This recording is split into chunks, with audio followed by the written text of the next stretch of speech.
Hello friends, welcome to my channel. કેમ છો તમે બધા? આઈ હોપ તમે બધા બરાબર હશો. તો આજે આપણે બનાવવાના છીએ પનીર ચપાતી. તો ચાલો સ્ટાર્ટ કરીએ. તો મેં અહીંયા લઈ લીધું છે ગ્રેટેડ પનીર, અને હવે આપણે એમાં લઈશું થોડુંક ચીઝ.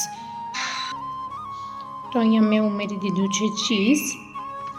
તો પનીર અને ચીઝ આપણે 2:1ની ક્વોન્ટિટી રાખવાની છે, 2 ભાગ પનીરના અને 1 ભાગ ચીઝનો.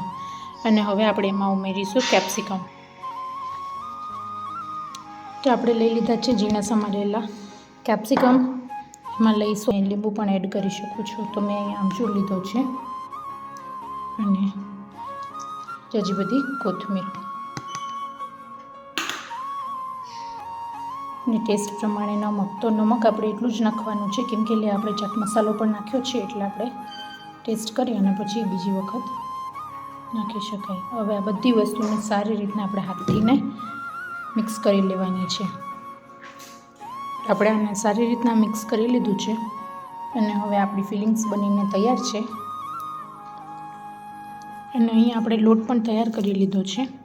તો અહીંયા મેં મેંદાનો અને ઘઉંનો બે સાથે લીધું છે. તો તમારે ખાલી મેંદાનો પણ કરી શકો છો અને ખાલી ઘઉંના લોટની પણ કરી શકો છો. તો તમને જે ફાવતું હોય એ તમે તમારી રીતના લઈ શકો છો.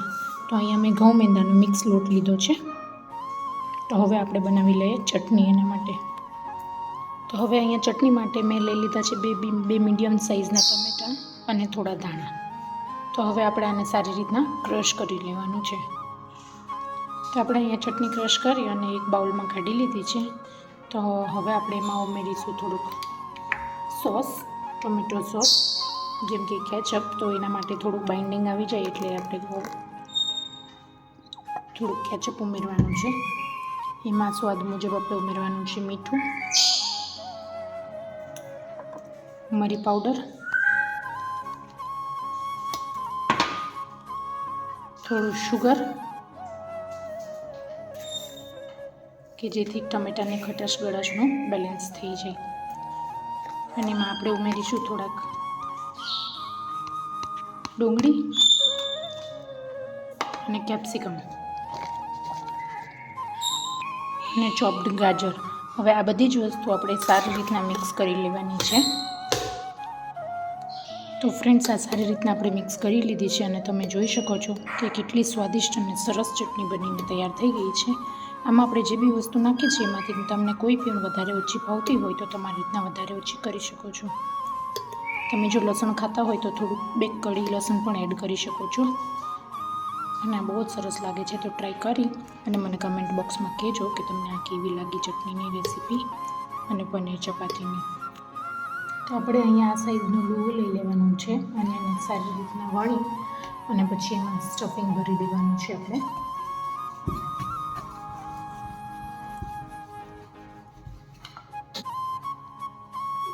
તો હવે આમાં આપણે સ્ટફિંગ ભરી દઈશું. તો સ્ટફિંગ તમને ભાવતી હોય એ પ્રમાણે તમે વધારે ઓછી ભરી શકો છો. તમને વધારે ફાવતી હોય તો તમે થોડી વધારે લઈ શકો.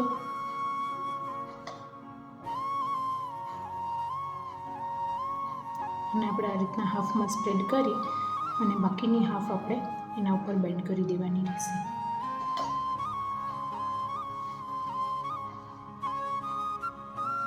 તો આવી રીતના આપણે બેન્ડ કરી અને કોર્નર્સ બધી જોઈન્ટ કરી લેવાની અને ફરીથી એક વખત એને વણી લેવાની છે. તો તમે જોઈ શકો છો કે આપણે સિમ્પલ અને સરસ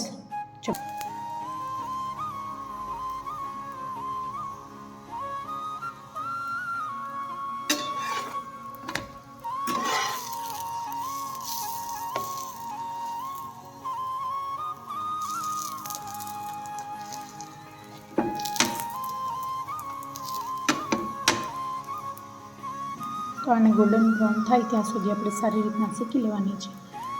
અને મિત્રો, તમને કેવી લાગી મારી પનીર ચપાતીની રેસીપી, પનીર પરાઠાની રેસીપી? તો મને કમેન્ટ કરીને જરૂરથી કહેજો.